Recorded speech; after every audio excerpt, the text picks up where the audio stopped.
Je suis le cep, vous êtes les sarments. Celui qui demeure en moi et en qui je demeure porte beaucoup de fruits. Car sans moi, vous ne pouvez rien faire. Jean 15, 5.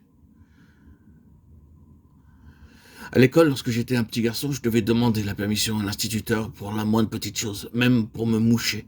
De même, spirituellement, nous devons demander au Seigneur pour chaque petite chose. Nous devons reconnaître le Seigneur Jésus comme la tête de notre vie individuelle, de notre vie de famille et de notre vie d'assemblée, avant de faire un projet de prière pour le ministère du dimanche ou pour un travail personnel. Nous devons aller au Seigneur et faire nos plans en sa présence. Mais en réalité, nous allons à lui pour les choses importantes et non pour les petites choses. Pour notre ministère du dimanche, nous prions 2 ou 3 fois, mais pour une réunion en plein air, nous ne prions pas du tout.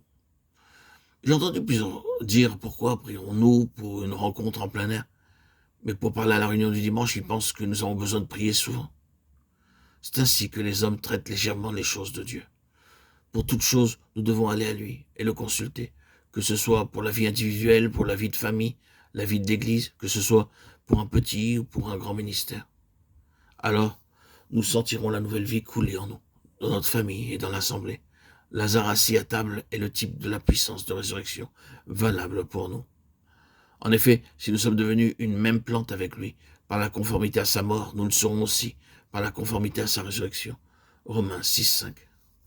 Mais souvenez-vous de ceci, la mort et la puissance de résurrection vont ensemble. Lorsque nous sommes nés de nouveau, nous sommes hantés ou greffés dans la mort et la résurrection du Seigneur Jésus-Christ. Le mot hanté signifie greffé. Vous avez pu voir de jeunes arbres greffés comme des vignes, des pruniers, des pommiers, des manguiers. Ces arbres qui autrefois donnaient des fruits amers produisent de bons fruits doux et gros. L'homme prend un sillon d'un bon arbre et le greffe sur le jeune arbre. Il fait une entaille, lie la scission, y met de l'engrais et l'enveloppe avec du tissu. Au bout de quelques années, les fruits, les fleurs et les feuilles de l'arbre sont entièrement changés. Chacun peut voir que l'arbre qui produisait des fruits amers produit maintenant des fruits doux, et que s'ils étaient petits, maintenant ils sont gros.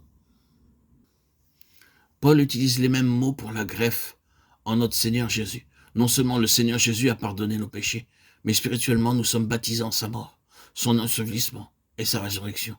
Et par la puissance de cette mort, nous pouvons mourir à notre vieille nature de la même manière que la mort des cellules cancéreuses d'une personne ayant le cancer est le seul remède pour la guérir. Le docteur repère le siège de la maladie après beaucoup de tests et il dirige des rayons X sur cet endroit. Parfois, le procédé est très pénible, mais la maladie doit mourir progressivement par l'effet des rayons. Il n'y a pas d'autre remède.